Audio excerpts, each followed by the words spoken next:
Good evening. At this time, I'd like to call to order the Planning Commission meeting, May 8th, 2023. For viewers watching at home, some members of the public may be participating via video conference or teleconference. Please stand and join me in the Pledge of Allegiance. Pledge allegiance to the flag, the United States of America, and to the republic which stands one nation under God.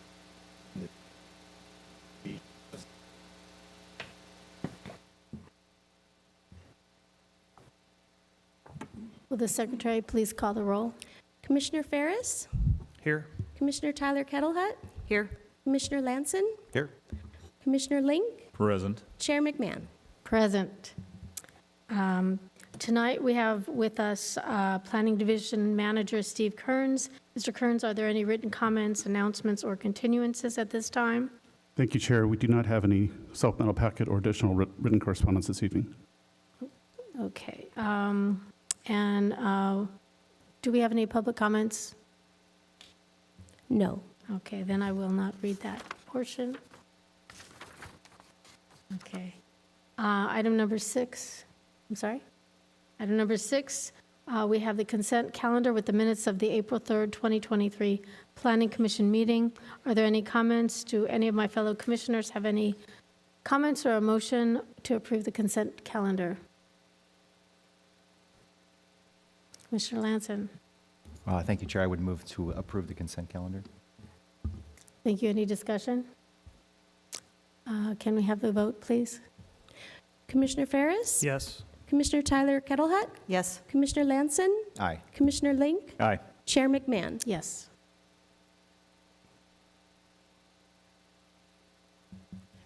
Motion carries 5-0. Thank you. Moving right along to item 7A, will the clerk please open the public hearing? Hearing having been advertised as required by law is hereby open to consider Agenda Item 7A, Special Use Permit SUP 2023-70008, Minor Modification MN, to allow new medical, cafe, and training school uses in an existing single-tenant, 80,645 square foot industrial building with health club and professional office uses to remain, located within the M1 industrial zone, and find that the project qualifies for categorical exemption under California Environmental Quality Act CEQA guidelines pursuant to Section 15301A existing facilities. Located at 2400 Willow Lane, APN 676-0-180-325. The applicant is Momentum Agencies. Thank you. I understand presenting on behalf of staff is Associate Planner Justine Kendall. Whenever you're ready. Yes. Thank you, Chair and members of the Planning Commission. As just stated, the item before you this evening is a special use permit, a minor modification to an existing special use permit at 2400 Willow Lane. The project before you includes a request to approve this minor modification to allow new medical, cafe, and training school uses in an existing single-tenant, approximately 80,000 square foot industrial building with existing health club and professional offices to remain, located within the M1 industrial zone, and to find the project to be exempt from CEQA. The subject property is located at the southwest corner of Willow Lane and Conejo Ridge Avenue and is surrounded by industrial uses and open space. Property designated as being within residential zones is within 230 to 400 feet across Conejo Ridge Avenue to the southeast and the 101 freeway to the north. The general plan land use designation for the property is industrial, and the zone is Industrial Park Zones, or M1. Medical, cafe, and training school uses are each allowed in this zone, subject to review and approval of a special use permit. The proposed use is located within the existing building, located at 2400 Willow Lane, which operated as a health club facility from approximately 1998 to 2022. The 8.39 acre property consists of one 80,000 square foot building and one 260 parking space, 2-story parking garage. The original approvals for the development allowed the construction of an industrial subdivision and industrial building on several parcels on June 21st, 1982. 8 modifications were made to this original SUP since then. In 1991, office space was allowed in the building, and in 1988, an indoor health club and gym was permitted. In 1999, the parking structure entitlements were approved. The project to modify the existing uses was submitted to the city on February 26th of this year. On March 16th, a notice of the application was mailed to all property owners within 500 feet of the project site, in addition to all known interested parties, and a sign was posted on the property. The notice of hearing for this meeting was published and posted on April 24th.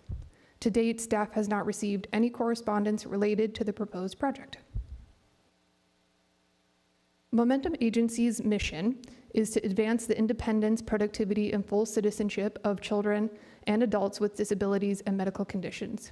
The purpose of the proposed project is to relocate the organization's primary office needs to the existing facility and reconfigure some of the existing fitness club facilities while taking advantage of the infrastructure proposed to remain. There will be no changes to the exterior structure of the building or to the roof. No grading, hardscape, or landscaping is proposed or required. Interior demolition and reconfiguration of the space to include a new cafe, instructional spaces, physical therapy areas, art studios, and multi-purpose gathering spaces is proposed, along with retention of the existing health club facilities such as the basketball court, swimming pool, and locker rooms. Approximately half of the existing health club facilities on the first floor are to be repurposed, as you can see here. The entire second floor is proposed to remain dedicated to professional office use. The primary business hours will be Monday through Friday from 8 a.m. to 6 p.m. The cafe will be open to the public every day from 7 a.m. to 7 p.m. In addition, some social programs will be available between 6 p.m. and 8 p.m. on the weekends, approximately once a month. Conditions related to any potential special events have been suggested. The municipal code requires specific parking rates for each type of use proposed on site. Most are based on a rate of 1 parking space required per so many square feet. Education facilities also require the consideration of the number of employees dedicated to that use in particular. The table above displays the rates required for each use and the subsequent amount of parking required for the proposed project. Based on the square footage dedicated to each particular use, as well as the number of educational employees expected on site at any given time, 383 parking spaces are required. 392 stalls of shared parking are currently provided on site. However, 6 spaces will be removed in order to create a wheelchair-accessible drop-off at the entrance to the building facing Conejo Ridge Avenue for those transportation services to be provided for the clients involved. Therefore, 386 spaces are proposed. As such, the property has sufficient parking to accommodate the required amount of parking for the proposed combination of uses. It should also be noted anecdotally that most daytime patrons of the proposed facility will be transported to the site via van pool service, thus significantly reducing the overall amount of traffic and parking expected at the site. Staff concludes that the request will not have a detrimental impact on the surrounding industrial area, and with the inclusion of the suggested conditions, meets the required TOMC, the Thousand Oaks Municipal Code, findings to approve a special use permit or minor modification thereto. It is staff's recommendation to A, find the project categorically exempt from CEQA, and B, adopt the resolution approving special use permit minor modification, SUP-2023-7008, based on the findings and subject to the conditions described in this report, as well as your agenda packet. I, as well as other city staff and the applicant team, are available for questions and clarification. Thank you. Do we have any questions? Commissioner Ferris? Just one quick one. The driving need for a special use permit in this case, is it because it is within 400 feet of residential zone property? It's a combination of the type of uses that are required. one or two of them require planning commission approval of a special use permit outright. And I believe the cafe requires planning commission review within the 400 feet of residential. Okay, Yes. all right, thank you, that was it. Thank you. Any other questions? No questions? I have one question. I was there today, and it appeared like there was already work being done inside, and you could see a lot of activity on the outside. One of the big double doors had fresh framing on it. Is that typical, that work gets started before this body gets a chance to weigh in on it? No, I'll let the applicant speak to what exactly is going on there at this time. Okay, thank you. Are there any other questions? Okay. And now we come to our public speakers, and the first one is our applicant. Please state your name and city of residence, and you do have 15 minutes. Hello, my name is Amy Simons, and I'm a resident of Westlake Village. I am also the Chief Operating Officer of Momentum Agencies. We have a long history of providing innovation and programs and services for children and adults with developmental disabilities. We started in 1945 as United Cerebral Palsy of Los Angeles. We have been in Thousand Oaks since 1988, when we established 2 group homes, and we're happy that 30 individuals are able to call Thousand Oaks their home. We provide pediatric programs. We have over 30 program sites across 5 counties, and we're very excited about this specific project. We've looked all over for a building that could accommodate our day programs and our expansion. We're currently supporting 40 adults in day programs in the area, and this is going to allow us to expand to over 100 and allow for supportive employment, allow for pediatric programming, and allow for art programming and interaction and inclusivity in the community by also having opportunities for the community to interact and engage in the space also. So we're really excited about that. It does go back to our mission that you previously heard. We're really dedicated to the full citizenship of everybody, that they're able to reach their goals of independence and what that means. This location in particular is going to be able to be a resource to families, individuals, through their lifespan. Going through the system with developmental disabilities, there's lots of different obstacles, there's lots of different transitions that have to be made, and we want to create a location where they can come, where everybody knows that that is a resource for the community that is going to enable all individuals to be able to contribute to their community. We were very fortunate that the architectural firm Gensler had identified us as a community impact project. They've been with us trying to go through this for several years and find the right building. And so we are excited that there was the infrastructure that was already there. It didn't require us going from the ground up. And so it allows us to be able to get in there and start programming as soon as possible, which is what we're trying to do right now. That's why you see so much activity. We're just really trying to make the space, once we had this, that we'd be ready to go. So that's what we were investing some of our time and our energy and our funds for. Couple of the areas that we have available, and I had a presentation that I'm not forwarding through here. So we do have things like Momentum Creative. There you go. So we have our pediatric programs. We'll just go on through. So as far as providing physical therapy, occupational therapy, and speech therapy programs, and then we'll also have strengthening and fitness, health, and well-being programming for adults. Any questions? Questions, anybody? Commissioner Lanson? Thank you, Chair. Just a few.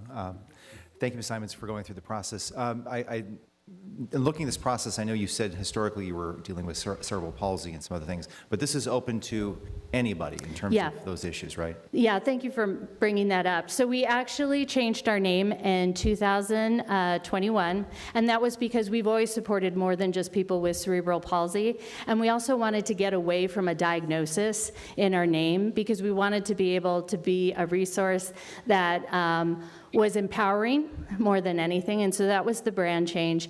And then in addition, we also, that's part of the inclusive. We want to be able to provide supports for everybody. We actually had a group reach out to us that has fitness programs for people with Parkinson's, which is great. We want to have those kind of opportunities that we can have the interactions.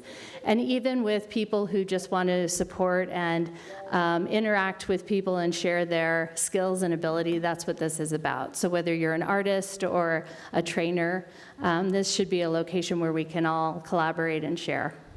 Do you envision this being mostly supportive of the local community, or do you think you're going to get people from outside the area that are looking to come here?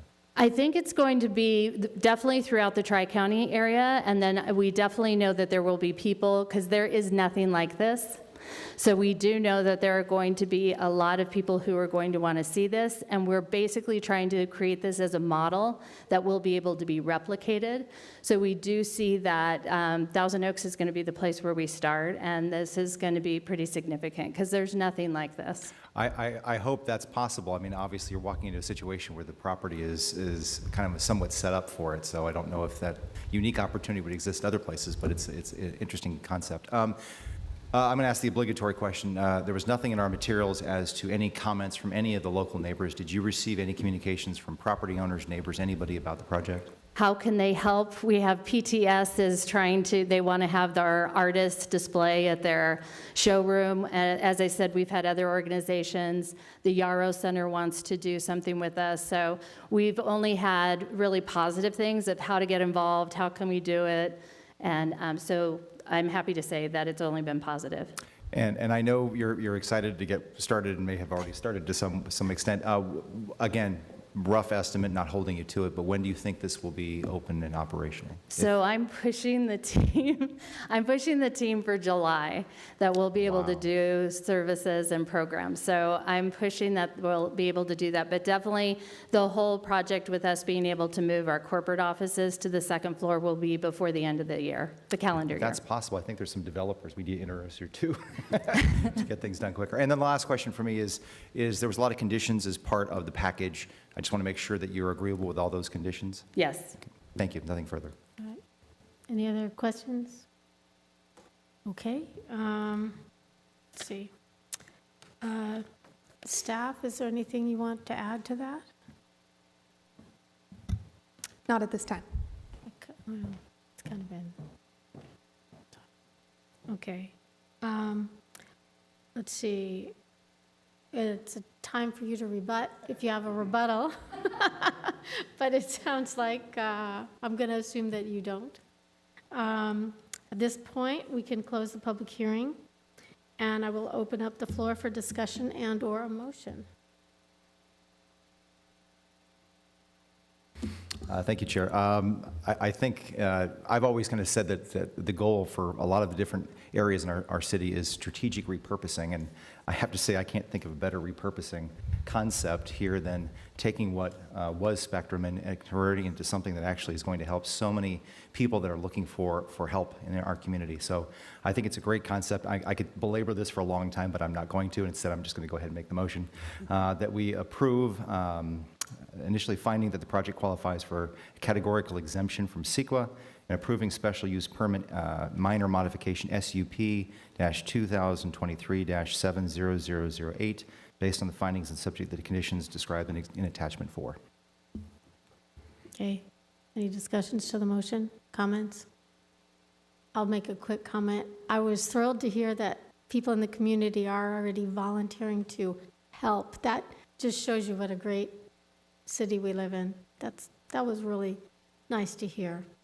And if that's that, I guess we can have a vote. Commissioner Ferris? Yes. Commissioner Tyler Kettlehut? Yes. Commissioner Lanson? Aye. Commissioner Link? Absolutely, yes. Chair McMahon? Yes. Motion carries 5-0.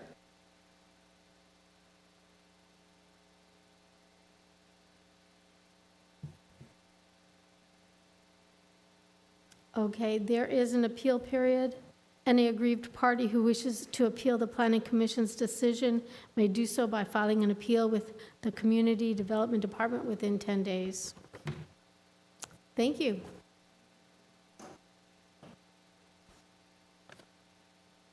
All right.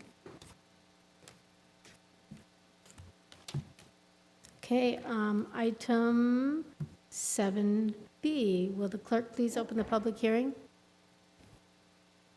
Hearing having been advertised as required by law, is hereby open to consider Agenda Item 7B, Protected Tree Permit PTP 2023-70030, to allow the removal of one coast live oak tree approximately 30 inches in diameter, causing structural damage to an existing patio balcony at an existing multifamily residence in the RPD zone, and find that the project qualifies for categorical exemption under the California Environmental Quality Act CEQA guidelines pursuant to Section 15304, minor alterations to land.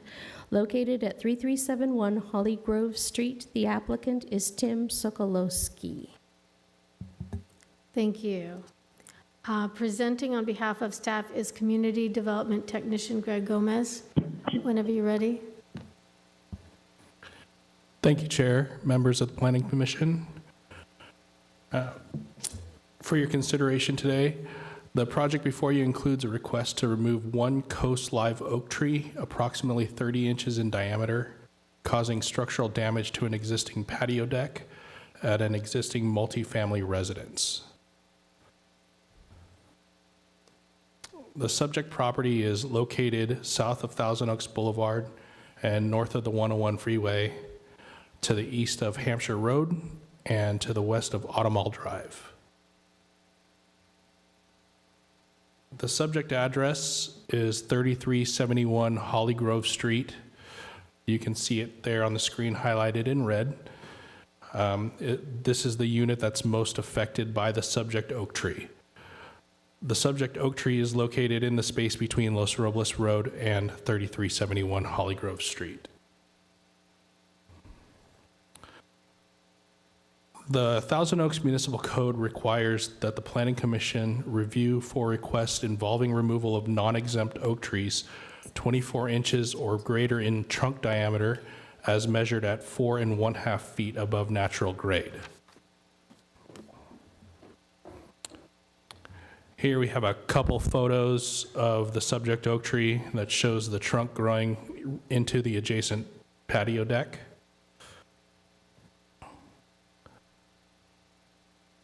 And this is a photo from another angle showing it growing into the patio deck. The next two photos, including this one, are wider street views of the subject oak tree with the residential complex behind it. The subject oak tree in this picture is the one on the right. It's also the one on the right that looks like it's coming out of the hood of the truck.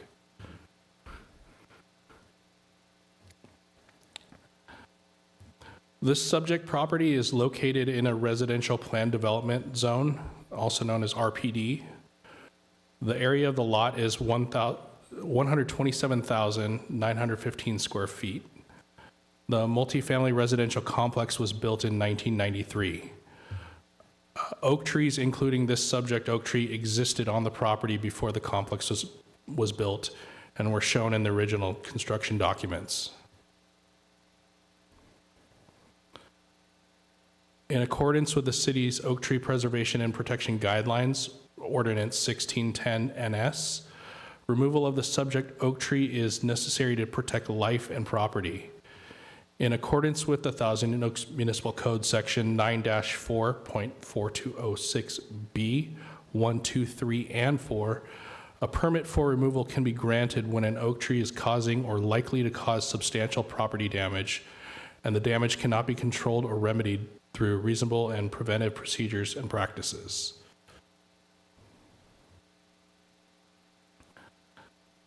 The subject oak tree's crown extends 20 feet from center in all directions. The trunk of the tree is growing into the patio deck and causing damage. If left as is, damage to the structure will likely be substantial and the tree will become weak in that section and will result in failure. The city's oak tree the city's oak tree preservation and protection guidelines requires a replacement 15-gallon tree to be planted. And the city's oak tree consultant recommends a 15-gallon holly oak.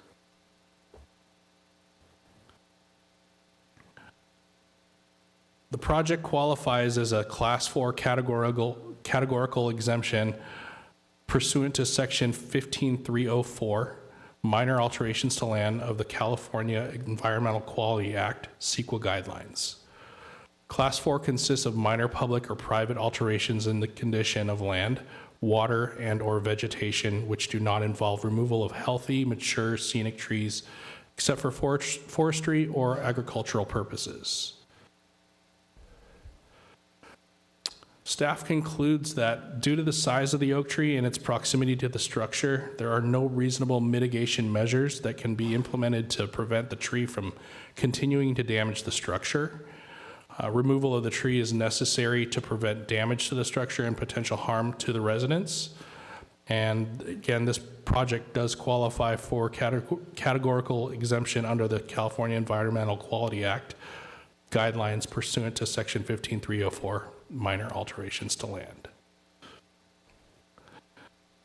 It is staff's recommendation to approve PTP 2023-70030 based on the findings and subject to the conditions of approval contained in the suggested resolution. This concludes staff's presentation, and staff is available for any questions or clarification. So I'd like to let my fellow commissioners know that John Burke, who is our city's tree consultant, is available to answer questions via Zoom. So you can ask this gentleman here or John Burke. Do I have any questions? Commissioner Link? Thank you very much for the presentation, Mr. Gomez. Is the tree in its current state in any risk of falling or either on the building or into the street? It does have quite a lean toward the building. I don't think it is at immediate risk of falling at this time, but being that it is already up against the structure and again, it is said by the arborist that if it is left as is, that section of the tree will become weak and eventually will result in failure. Do we know if assuming because the tree was in existence prior to construction of the actual project, do we know if the reason why the tree has become part of the structure, in so many words, as a result of simple growth or because of it leaning? There was a modification to the original oak tree permit filed shortly after the original oak tree permit was filed. And in the plans for that subsequent application, the arborist stated that there was already a lean to this tree. The original requests were simply just for encroachment and minor pruning. But again, I think it has been said that there was already a lean to this tree, and I believe that was in around 1993 when that application was applied for. Okay. So do we know whether, subsequent to removal of the tree, if there will need to be repairs or modifications made to the existing decking as part of this permit? Or is the permit just to remove the tree and then the existing decking structure is going to be left alone? It's been stated by our arborist who went out to the property that there is already a displacement of the structure. So I'm assuming that removal of the tree, which is what they're seeking approval for, should happen, and then they should assess what kind of damage and what kind of repair construction should take place, and obviously pull all the proper building permits for that. Okay. And one final question before I take up too much time. I had a chance to look at the internet, which the internet never forgets, and had a chance to look at Google Earth or Google Street View. and it appears that this tree was already leaning on the deck as of 2011. Why was there no permit or application for a tree permit 12 years ago when this was a problem? I'll leave that up to the applicant to answer. He's the arborist that represents the applicant, the property owner, and he can probably give you some background. I will ask the applicant. Thank you. Commissioner? Yeah, hi, this is Tim Sokolow. Oh. Can you hear me? Yes, thank you. Proceed. Yeah. So I've only been associated with this property for about the last maybe 5 years, so I couldn't speak on why it wasn't brought to anybody's attention 11 years ago or 12 years ago. It was brought to my attention by the property manager because this particular homeowner is now seeing significant damage to their patio. So maybe at that time it wasn't a huge concern because the damage was minimal, but I can't speak. I'm just, I was brought out there to assess it today and not back in 2011. So again, I can't speak to why it was never brought up before. Thank you. Commissioner Ferris? Can I just ask a quick question? Was that the applicant or was that our city's? That was the arborist applicant. The arborist who is representing the applicant. Right, so we're not there yet, right? Right. Okay, I just want to be, okay. Because my understanding is there's also a city consultant on the line? Yes. Is that correct? Okay, I think Yes. that was my assumption going in. I Yes. just wanted to be clear. Okay, thank you. Let me ask first, I noted in the conditions for approval that the tree mitigation is for a 15-gallon holly oak per the recommendations of the city's oak tree consultant memo dated February 18, 2023. Is that attachment 6 of our packet? I just want to be clear.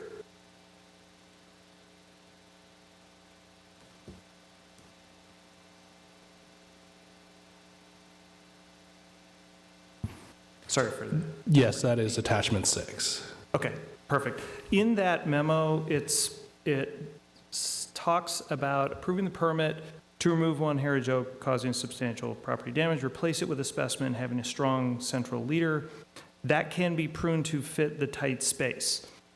Is the recommendation that the 15-gallon holly oak will be placed on site in the space where we're removing the tree, or is it being done off-site? It was unclear to me kind of like what the recommendation was if it was going to be placed back on site.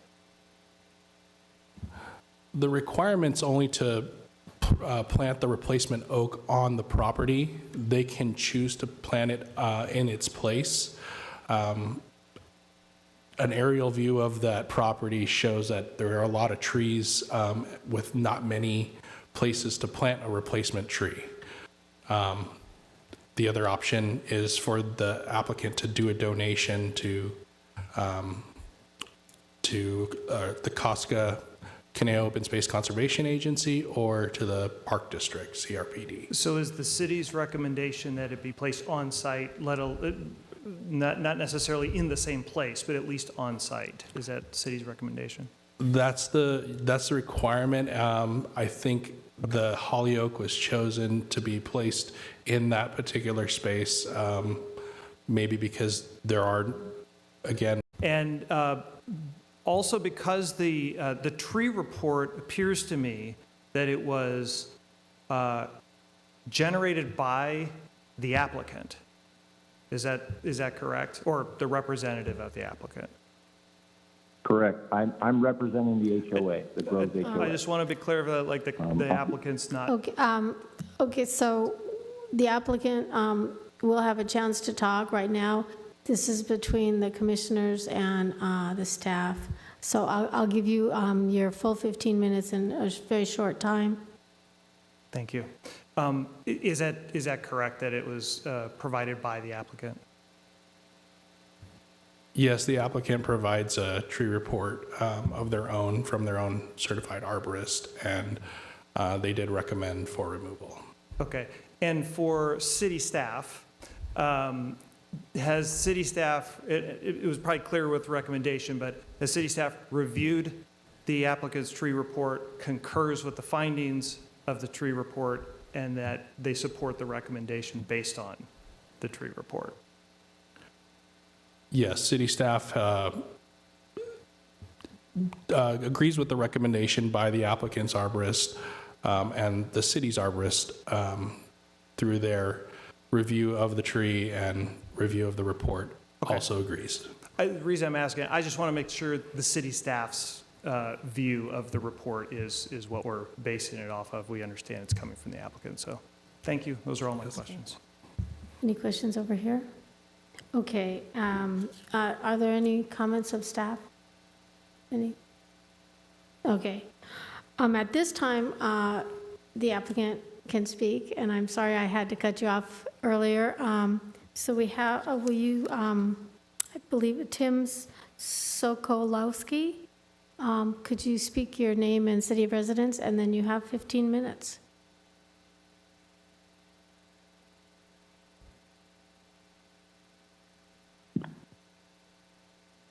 I have really nothing else to add.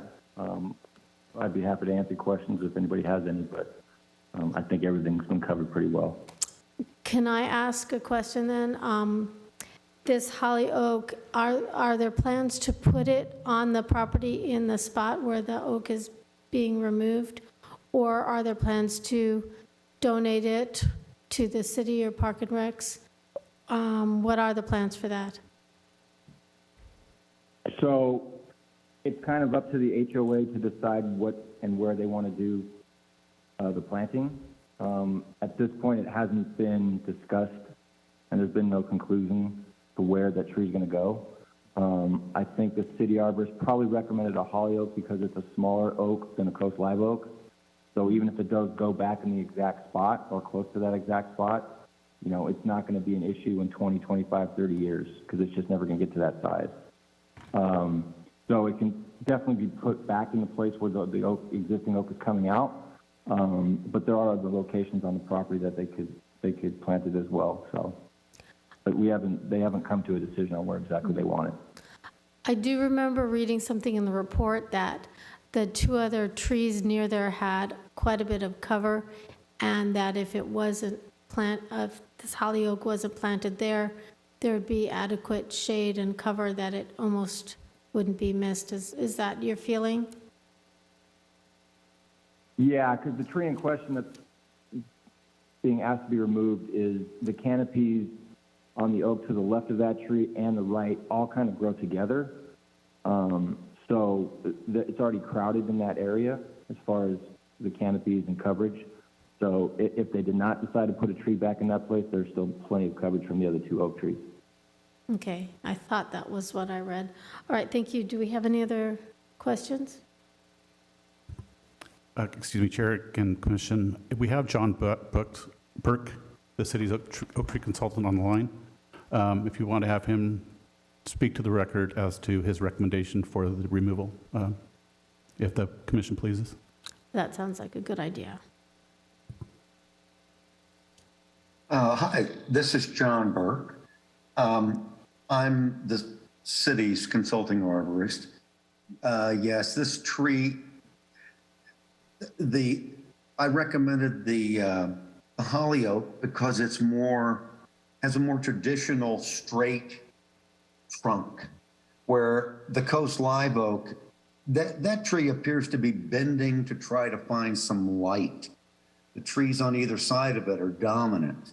And so it's like an understory tree, and the trunk's just curved into the corner of that deck. And, you know, probably in 2013, it wasn't they didn't even pay any attention to it. And over time, it's lifted that deck. Are there any questions? Mr. Burke, there is one question here. Mr. Burke, this is Commissioner Link. In your opinion, if the deck were to be modified such that it could be wrapped around the tree, and then the tree and the deck would no longer interface with each other, is the tree still stable enough to hold itself up?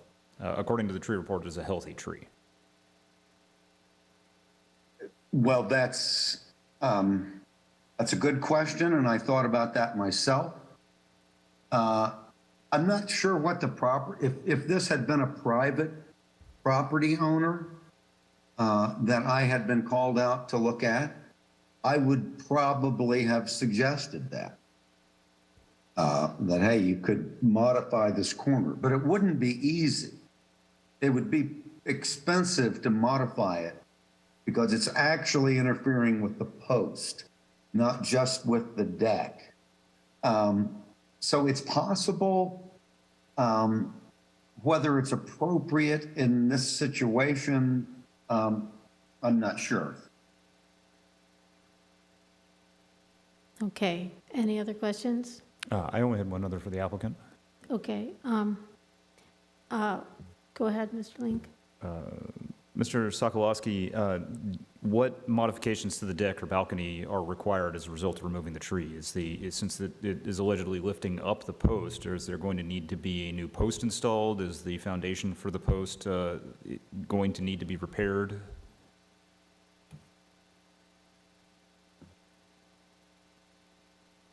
Did we lose him? Mr. Sokolowski, are you there? Can you hear me? Yes. Okay, now we can. Okay. So based on what I saw, I believe, and I'm not a structural engineer, but I believe that the foundation the post sits on, the post itself, and all the framing that supports that deck are going to have to be replaced. There is a ton of weight pushing on that, and I can't imagine that it's just the wood decking that's being damaged. When something is pushing, and lifting a deck that's, pretty fortified, that's pretty significant damage. And as far as, the modification of that deck, all those decks are kind of uniform along that side of the street. And I don't know if that's even a possibility, because you would have to accommodate for further growth and probably further tipping of that tree and leaning of that tree because of the state it's in. So even if that was done, I would think that would be a temporary fix, that it would probably have to be revisited again, maybe 5 to 10 years, the same issue would happen. Not only that, but the fact that it's growing into the deck, that tree is now not jeopardized, but it is being injured. It's growing through the cambium of the tree. It's affecting the flow of nutrients and water to the canopy. It's not showing that sign right now, but there's a foreign body growing into the cavity of this tree now. So it's kind of on both sides a great candidate for removal. Thank you. Thank you. I don't know if anybody else walked under the deck, and I'm not a structural engineer by any means, but if you look at all the, I guess you call them joists under the deck, 2 over from the corner, it was significantly lower. It had been displaced, the big old heavy joist had been displaced by probably 4 inches. And if you had gone on the deck had sunk in that area. It was scary for me to walk up there and to be under it, seeing the displacement of it. I don't know if anybody else did that, but I don't. Anyways, any other questions? Okay. Does the applicant have any rebuttal comments? I think we're still back to staff. We are still back to staff. Okay. Staff, do we have any comments? Any follow-up? Yeah, I just wanted to clarify that area of that deck serves as a common access as you go up the steps. It serves as a landing for 4 different units, and that where that tree is impacting the deck, it is the section that services the end unit of that landing. So by altering that part of the deck and attempting to leave the tree there, you would basically limit access to the residents' private deck area and front door. So which is also enclosed by like a 3-foot-high gate. Thank you. Anything else here? Yep, if I may, Chair, just Yes. to make sure that we're all clear for tonight, the application was by the arborist, as you know, and it is specifically for this permit for the tree removal, right? So that is what is in front of you. I understand the questions regarding the structure, and that is important, and I think those questions are relevant to future activities if they need to get a permit for, and it sounds like maybe they do.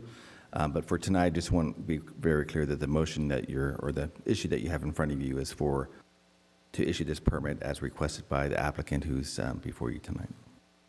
Okay. Commissioner Ferris, did you have something? Yeah, I guess I'm trying to find out, assuming the commission agrees on the permit to remove the tree, one of the conditions is the mitigation measure of following city's oak tree ordinance. I'm still trying to figure out where the tree would likely be placed. It does say in the conditions of removal that at the discretion, it could be the relocation, or just trying to figure out if the tree's actually gonna be on site or not. I know we're recommending it. I can't find it in the conditions that states that it will be on site. I believe the applicant said that the homeowners association hasn't decided where it will be yet. Yeah, so can staff help me understand what we're approving with respect to the mitigation measure then? Yeah, I think that is a discussion that we need to have to make sure we're clear, because I agree that we need clarity on that. And reading the conditions itself, it was, I think, broad enough that was going to say that, again, from my reading of it as well, was that the holly oak was selected because of its nature to go straight, and it was to go back into the location where this tree is being removed. I did not see the second part in understand. the memo. So that was my initial thought process for that, just because I wanted to make sure that we're following our code, right? So I think, as Mr. Gomez mentioned, it's the condition was to place it on site. And so I think he's trying to make sure that there's coverage. If it can't go in this one location, it would go somewhere on the site. To that extent, based on additional comments that we heard tonight, I would say that, and we just need to confirm either with Mr. Gomez or Mr. Kearns if he's aware, if they cannot place it on site, is it automatically a de facto that it goes to the next step, which would be to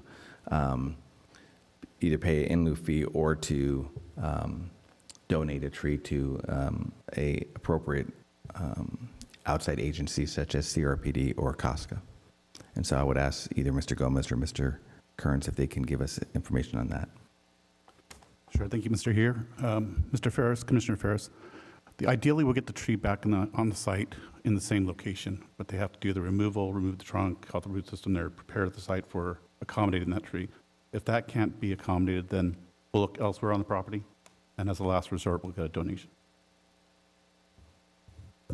I'm assuming that is in fact kind of the status of it, but the conditions of approval just say per the memo, and the memo says we recommend a holly oak because of the nature of it. So that's the reason why I'm asking, is that I don't see any language that helps me I think we look at condition 3. It says it would be done in accordance with the city's oak tree or ordinance. Would that imply the process that you indicated? Right, so I'm reading it, and it says condition requiring replacement or placement of an additional oak trees on the subject property or at an appropriate location on public property to offset the permitted removal of the trees. So the ordinance is broad. So I'm trying to understand what we're articulating with respect to the condition. I mean, it gives us the wide breadth to do whatever, but I think I would like to lean into getting the tree in the spot, if not in the spot, on site. Then how do we sort of lean in that way, as opposed to, it couldn't do it, doesn't make any sense, no sun, send it to open space. Thank you, Commissioner Ferris. The commission certainly can add more language to the condition to strengthen it, if that's what the commission chooses. Okay, any assistance from staff on helping us articulate that a little bit more cleanly, that would be great. Sure, we can add language to the end of the condition requiring that the tree be planted in the same location, and if not, if it cannot be accommodated there, on site. That sounds good to me. Okay, so,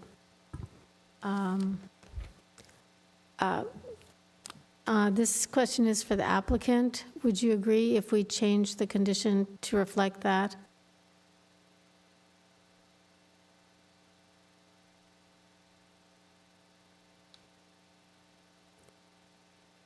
Mr. Sokolowski? Yeah, I think that's, yeah, I'm here. Okay. Is that, Yeah, I think that's okay with you? Yeah, that's more than reasonable. Okay, thank you. Anything else? Are there any other comments? Okay. I So, think Mr. Heer is coming up with language.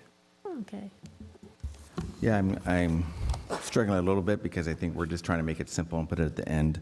But I think just at the end of condition number 3, we would add, the tree replacement shall be planted on site where the current tree is to be removed unless the city's arborist opines that after reviewing the conditions of the location after the current tree is removed, he finds that placing a tree at that location would not be successful for the new tree to be put in. Sorry, that's a little rambling, but Mr. Sokolowski, is that okay, that wording?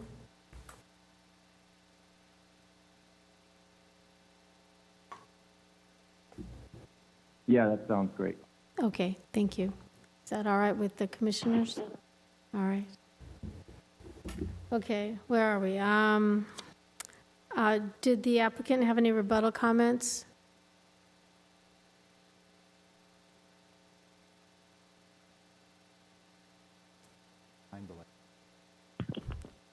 No, I'm good. Thank you. Okay, thank you very much for your patience. Okay, now I will close the public hearing, and I will open up the floor for discussion and/or a motion. Commissioner Link? I don't think I'm about to make a motion here, but I just wanted to add to the discussion. I think in this situation, we may be putting the cart before the horse a bit. Based on both arborists, the cities and the applicant, that we're talking about a healthy tree, there's no indication that the tree would fall over. There is going to need to be modifications to the deck/balcony as a result of the damage created by the tree. The damage has been ongoing, and it sounds like the RPD or the HOA sort of let this get away from them, and to me, it would seem that there are other ways of going about this, perhaps modifying the balcony as that construction already needs to occur to find a way to accommodate the tree. I mean, based on my viewing of the tree, it doesn't look like it's being muscled out, so to speak, by the adjacent trees. I think we're sort of trying to fit in a new tree where the tree may not be occurring if it is, in fact, as we're getting kind of contradictory information here. If we do have two adjacent trees that are apparently overtopping or squeezing out this existing tree, well, then replacement of the new tree may not be even a modification. The other thing I don't see is whether, and because this is categorically exempt, there is no sort of mitigation monitoring plan, so there's no teeth into finding out whether this tree, unless the oak tree ordinance provides for us to make sure that the new tree actually lives once the old tree dies. So, I mean, that would be in a mitigation monitoring plan if there was one, but because it's categorically exempt, there wouldn't be. The ordinance itself provides mitigation. So Does provide for mitigation, okay. Yeah, and the replacement tree is the mitigation in this case. Just like any other tree, once this tree's in the ground, it's protected, and then if that tree dies and has to be replaced, then we'd look at other locations then, so. Understood. Okay, thank you. And if I may add that the issue before you tonight is, it's not about the health of this particular tree. The way that this particular rule is for this issue is that have they established that it's causing damage either to person or to property, right? So that is, and it's because of the size that is coming before you. So I understand that you you're reviewing the health of the tree, but what the applicant is asking for is that based upon the fact that this tree, whether it's healthy or not healthy, is causing the damage, he's asking that it be removed, and that's what's, that one code section that we're using, it permits him to do.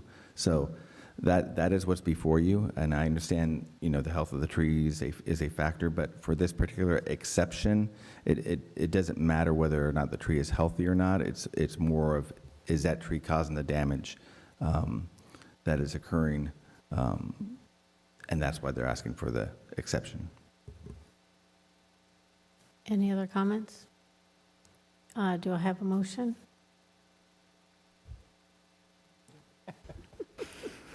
Commissioner Lanson. Thank you, Chair. It is difficult, and in fact, I wanted to recognize the comment from one of our citizens, kind of saying a lot of the same things in terms of this. It's interesting. In the years I've been here, we've had a few situations where the trees were planted afterwards, and they were not right for the area. All of a sudden, they put these huge trees in a little tiny box. This is unique in the sense that the trees were there first.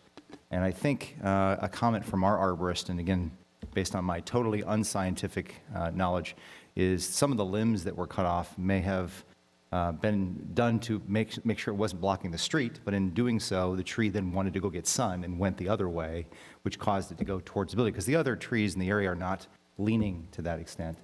And I think that's kind of what we have here is a unique situation in which the tree kind of, to get light, went towards the building in a way that is creating the problem. And Commissioner, I agree with you in terms of trying to find the accommodation, but oddly enough, and not trying to be ironic at all, is you would then limit the amount of the outdoor decking and the outdoor space, which is what we were concerned about in terms of some of our other process of kind of looking at that.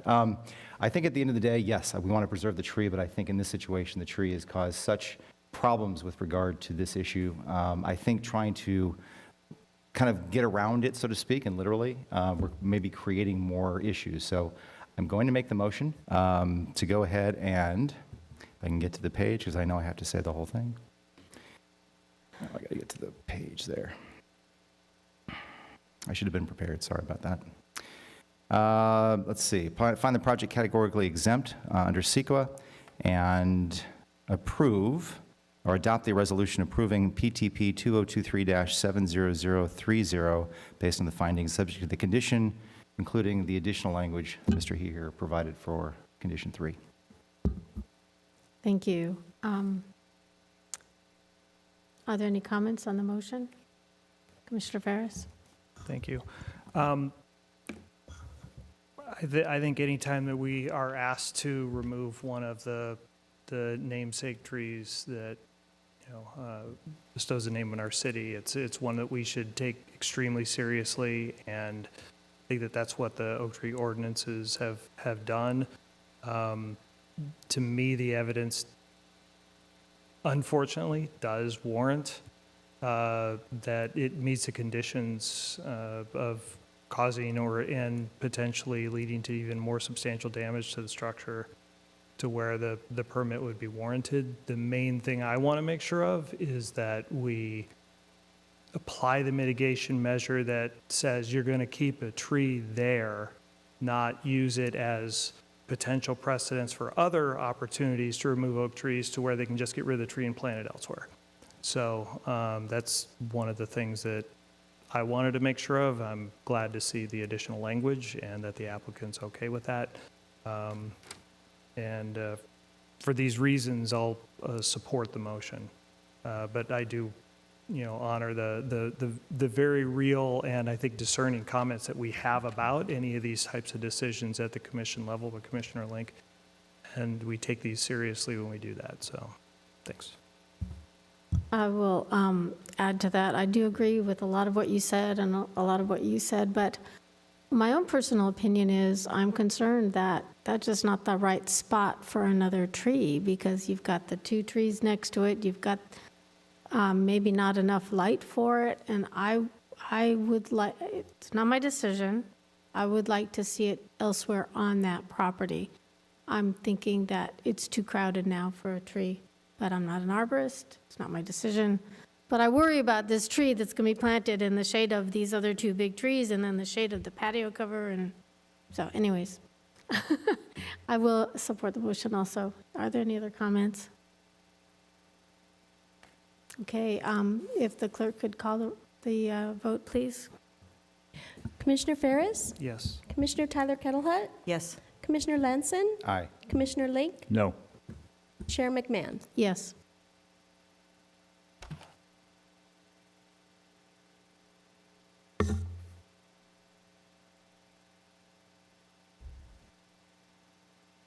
Motion carries 4-1, Commissioner Link dissenting. Thank you. And thank you, staff. That was a good report. Any aggrieved party who wishes to appeal the Planning Commission's decision may do so by filing an appeal with the Community Development Department within 10 days. Thank you, everybody. Let's see, we are at item number 8, department reports. Do we have any? We do not have any reports tonight. Thank you. Item number 9, commission comments and AB 1234 reports. Anything there? No. Item number 10, staff update. Thank you, Chair. Commission, on May 9th, tomorrow evening, City Council will have a consent calendar item on a telecom contract and a second reading of an ordinance for Long Court Apartments. May 23rd will be the goal-setting session, and on June 20th will be a public hearing for another mixed-use project over off of 2150 West Hillcrest Drive, as well as a consent calendar item for a contract amendment for 401 East Rolling Oaks EIR consultant.